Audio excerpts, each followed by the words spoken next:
गुलशन में घर बसाने की, वक्त आया है गुलशन में घर बसाने की, आई है बहारें मुस्कुराने की, आई है बहारें मुस्कुराने की। ये सामने दूर दूर तक जो लोग दिखाई दे रहे हैं, महादलित वाल्मीकि समाज के लोग,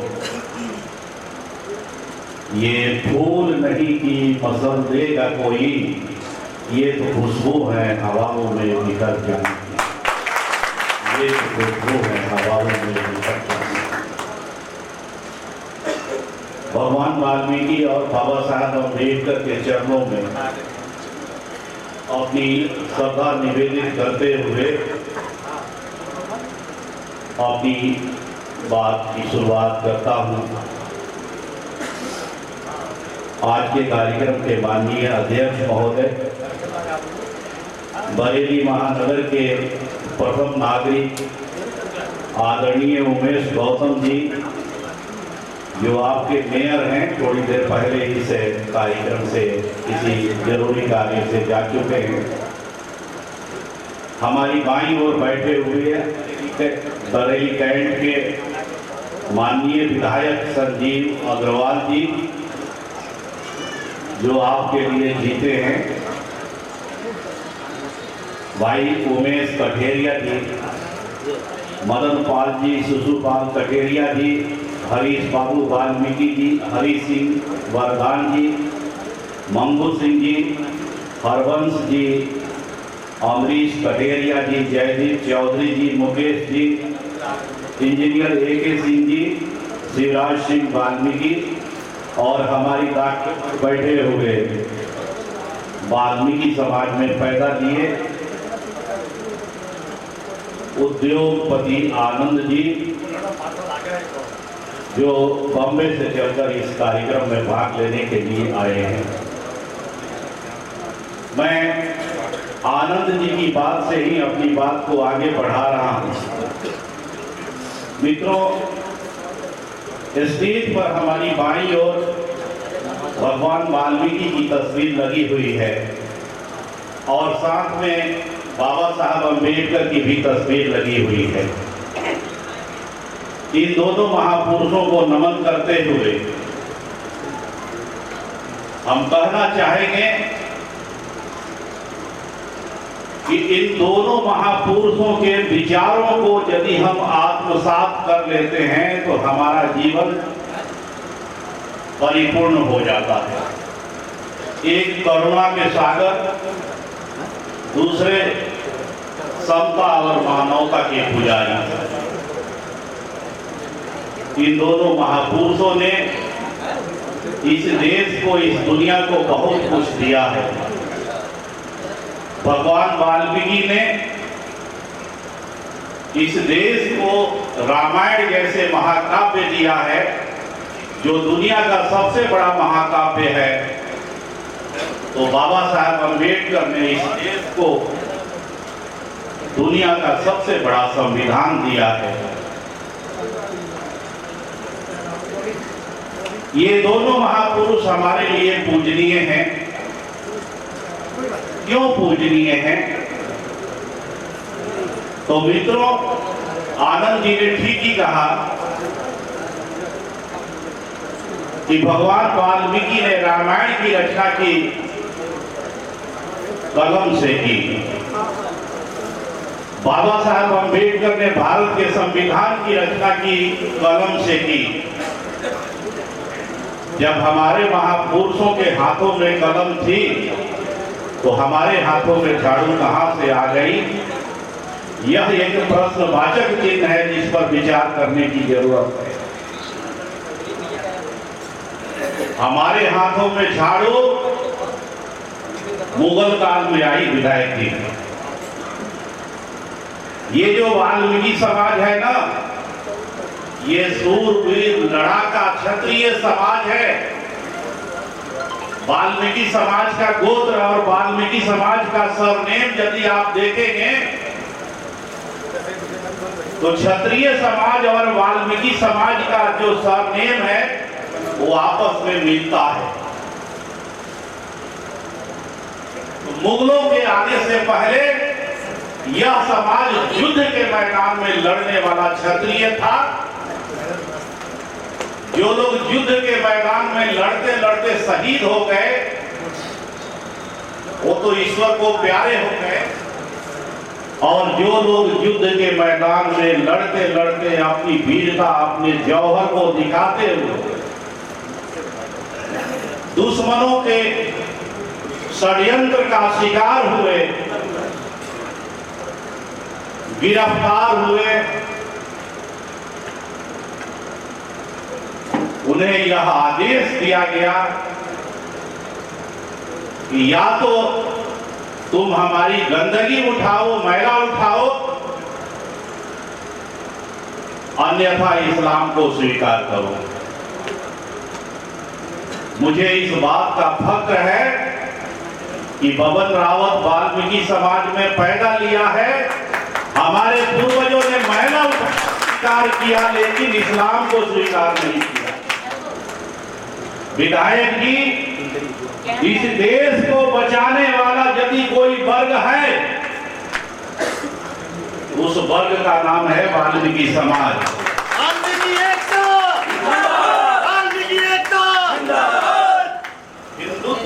हिंदुत्व की रक्षा करने वाला यदि कोई समाज है तो वो है वाल्मीकि समाज। जो लोग वाल्मीकि समाज से घृणा करते हैं, उनके साथ छुआछूत और भेदभाव करते हैं, उन लोगों को ये जान लेना चाहिए कि हिंदुत्व की रक्षा के लिए और जो लोग अपने अपने घरों में दुबके हुए थे उनकी रक्षा के लिए वाल्मीकि समाज ने अपना सर कटाने का काम किया, लेकिन धर्म बदलने का काम नहीं किया। हमारे समाज में लोग सुअर पालते हैं सर, हमारे समाज के लोग सुअर पालते हैं और हिंदू समाज के दूसरे लोग उन्हें देखकर घृणा करते हैं। सुअर पालने के पीछे भी एक बहुत बड़ा इतिहास है। मुगलों को सुअर से बहुत घृणा थी। जब हमारी माँ बहनों की शादी होती थी तो हमारी बहन बेटियों के डोले ससुराल में जाकर के मुगल सरदारों के घर जबरन ले जाया जाता था और उनके साथ कैसा व्यवहार होता था यहां हम बताना नहीं चाहेंगे, आप समझ सकते हैं। हमारे लोगों ने एक तरकीब निकाला कि जिस जानवर से ये मुगल घृणा करते हैं उस जानवर की हम बलि देंगे शादी विवाहों में, और उस जानवर के खून से अपनी बेटियों के पैर को रंगने का काम करेंगे और उसकी मुंडी उसकी डोली में रखेंगे। जब हमारे समाज की बहन बेटियां अपने ससुराल जाती थी और जब उनके डोला में सुअर की मुंडी देखते थे लोग तो दूर भाग जाते थे। इस तरह से हमारे लोगों ने अपनी रक्षा की और हिंदुत्व की रक्षा की। विधायक जी, आपको एक और जानकारी दे देना चाहता हूं। जो लोग आज राणा प्रताप के नाम पर अपने आप को गर्व महसूस करते हैं, इतराने का काम करते हैं, उस जमाने में राणा प्रताप के लोगों ने ही राणा प्रताप को छोड़ दिया था, धोखा दिया था, अकबर के सेना से मिल गए थे। यहां तक कि राणा प्रताप के भाई भी अकबर की सेना से मिल गए थे। मान सिंह की कहानी तो सब जानते हैं, अमर सिंह की कहानी बहुत कम जानते हैं। जब हल्दी घाटी की लड़ाई हुई, अकबर के सेना से पराजित होकर राणा प्रताप जब मूर्छित हो गए तो उनका घोड़ा जो चेतक था उनके बगल को पकड़ा और दौड़ते हुए चित्तौड़ की सीमा में आया। और राणा प्रताप को कहां छुपाया गया ये किसी को पता नहीं है। इतिहासकार लिखते हैं कि राणा प्रताप को मुगल सेना जंगल में खोज रही थी, लेकिन राणा प्रताप जंगल में नहीं मिले।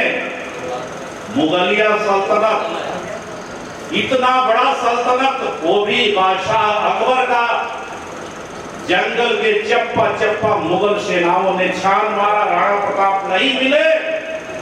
राणा प्रताप जाकर वाल्मीकि समाज की बस्ती में छिप गए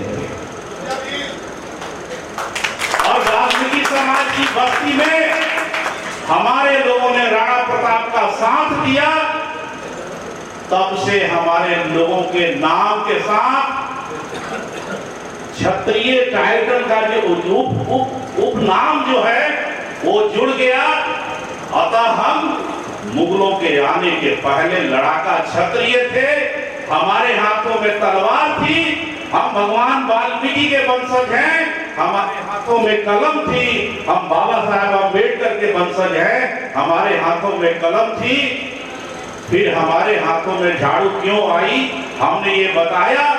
मित्रों, ये झाड़ू थोपा हुआ है और थोपे हुए काम को हम बड़े शौक से कर रहे हैं।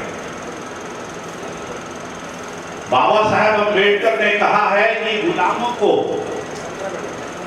बाबा साहेब अम्बेडकर ने कहा है कि गुलामों को उनकी गुलामी का एहसास करा दो, वे आजादी के लिए क्रांति कर देंगे। महादलित परिषद और देश भर में घूम घूम कर बबन रावत, आपका बेटा, आपका भाई अपने लोगों को जगाने का काम कर रहा है। यही काम जिंदगी भर बाबा साहब अम्बेडकर करते रहे और लोगों को जगाने का काम करते रहे। तो ये बताने की जरूरत है कि ये झाड़ू मजबूरी में हमारे लोगों ने थामा।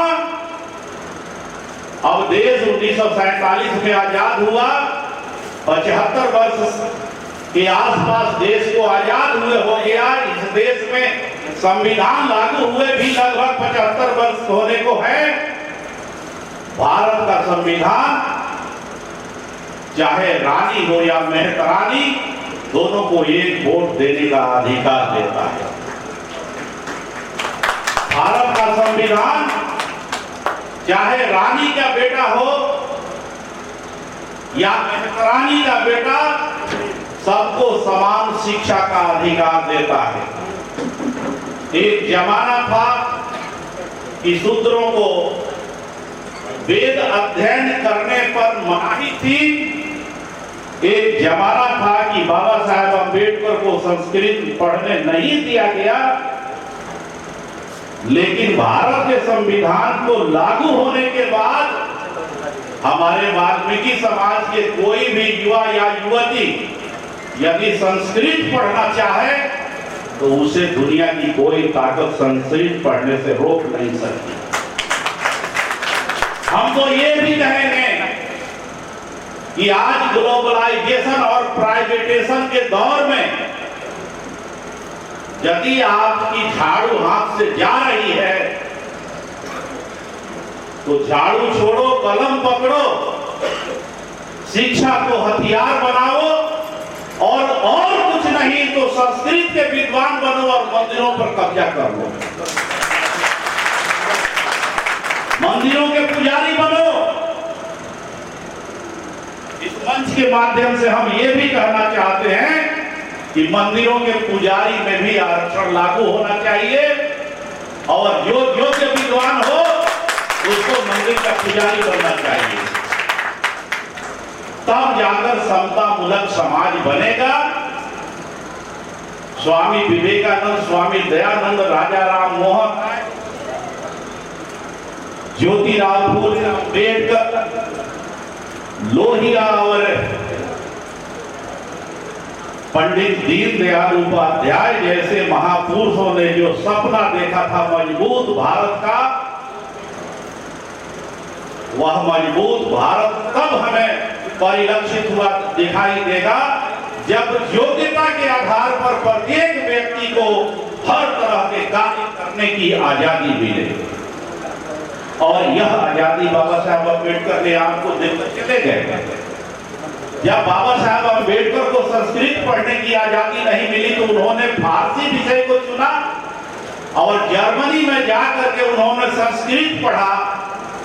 उसके बाद चारों वेदों का अध्ययन किया और चारों वेदों के अध्ययन करने के बाद उन्होंने एक किताब लिखी, शूद्र कौन और कैसे, हु वेयर शूद्राज।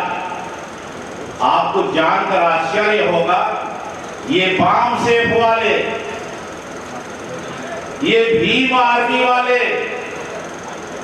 तरह तरह के प्रोपगंडा हमारे महादलित समाज में, वाल्मीकि समाज में जाकर फैलाते हैं और कहते हैं कि ब्राह्मण क्या है, यूरेशिया से आया हुआ है, मध्य एशिया से आया हुआ है, यूरोप से आया हुआ है, ब्राह्मण यहाँ मूल बासिंदा नहीं है। लेकिन बाबा साहब अम्बेडकर ने चारों वेदों के आधार पर, खासकर ऋग वेद के आधार पर यह डिक्लेयर कर दिया अपनी किताब में, जिसका नाम है हु वेयर शूद्राज, हिंदी में है शूद्र कौन और कैसे। इस किताब में बाबा साहब अम्बेडकर ने क्लियर कट लिख दिया कि आर्य बाहर से नहीं आए थे, आर्य इसी देश के लोग थे। अतः यदि वाम सेव के लोग और भीम आर्मी वाले बाबा साहब को मानते हैं तो बाबा साहब के इस फिलॉसफी को क्यों नहीं मानते हैं कि आर्य बाहर से नहीं आए थे, ब्राह्मण बाहर से नहीं आए थे, वो यहीं के थे। ये लोग अपनी रोटी सेकने के चक्कर में अगड़ा पिछड़ा ब्राह्मण दलित के बीच में लड़ाई लगाना चाहते हैं और इस राष्ट्र को कमजोर करना चाहते हैं। इन राष्ट्र विरोधी शक्तियों से हम महादलित समाज को आगाह करने आए हैं, हम वाल्मीकि समाज को अवगत करने आए हैं कि इनके जज्बात में और इनके बहकावे में पड़ने की जरूरत नहीं है, क्योंकि हम नहीं कह रहे हैं, बाबा साहब अम्बेडकर कह रहे हैं कि आर्य बाहर से नहीं आए थे। मित्रों, कुछ दिन पहले भारत के संसद में एक बवाल मचा कविता को लेकर, ठाकुर का कुआं। एक राज्यसभा के सांसद ने उस कविता को पढ़ी थी, उसके बाद पूरे देश में बवाल मचा। उस कविता को लिखने वाला व्यक्ति कौन था? ओम प्रकाश वाल्मीकि। ओम प्रकाश वाल्मीकि कौन थे? हमारे समाज में पैदा लिए हुए विद्वान लेखक, एक विद्वान कवि। ओम प्रकाश वाल्मीकि जब जिंदा थे उस वक्त उतनी चर्चा उनकी नहीं हुई जितनी मर जाने के बाद उनकी चर्चा हुई है। तो हम अपने नौजवानों से आह्वान करना चाहते हैं कि आप भी ऐसा काम कीजिए। जिंदा रहते हुए यदि आप सम्मान न भी मिले तो मरने के बाद दुनिया याद करे, जैसे बाबा साहब अम्बेडकर और ओम प्रकाश वाल्मीकि को हम लोग याद करना चाहते हैं। मित्रों, ओम प्रकाश वाल्मीकि की एक कविता भी आपके बीच में रखने का अवसर मिलना चाहिए। ओम प्रकाश वाल्मीकि की कविता है, पथरीली चट्टान पर, पथरीली चट्टान पर हथौड़े की चोट, पथरीली चट्टान पर हथौड़े की चोट चिंगारी को जन्म देती है। पथरीली चट्टान पर हथौड़े की चोट चिंगारी को जन्म देती है। जो गाहे बगाहे आग बन जाती है, आग में तप कर लोहा नर्म पड़ जाता है हथौड़े की चोट से। और एक तुम हो कि तुम पर किसी चोट का असर नहीं होता। एक तुम हो कि तुम पर किसी चोट का असर नहीं होता। ये कविता उन्होंने अपने वाल्मीकि समाज के ऊपर लिखी है। आपको जानना चाहिए इस कविता का भावार्थ क्या है, इस कविता का अर्थ क्या है। वो अपने समाज को ललकारते हुए ये बात कहते। एक चीज और बताना चाहता हूं मित्रों, बाबा साहेब अम्बेडकर को हम लोग बहुत बाद में अपनाए। बाबा साहेब अम्बेडकर की तस्वीर एक तो मिलती नहीं थी और मिलने लगी तो दलित समाज के दूसरी उपजातियों ने बाबा साहेब अम्बेडकर के विचारों को अपने जीवन में आत्मसात किया और वे दलित जातियां आज कहां से कहां चली गई। शैक्षणिक रूप से सबसे आगे वह दलित जाति है, सामाजिक रूप से सबसे आगे है, आर्थिक रूप से सबसे आगे है और राजनीति में तो उस एकमात्र दलित जाति का दबदबा है। कम से कम उत्तर भारत में तो उस जाति का दबदबा है। हम लोग अपने बीच लीडर पैदा नहीं करते हैं, कमाते हैं, खाते हैं और सो जाते हैं। उस जाति ने अपने बीच एक बाबू जगजीवन राम पैदा किया जिन्होंने 50 वर्षों तक अपने लोगों की खिदमत की और जिस भी मंत्रालय में रहे अपने लोगों को सारी सहूलियतें दी।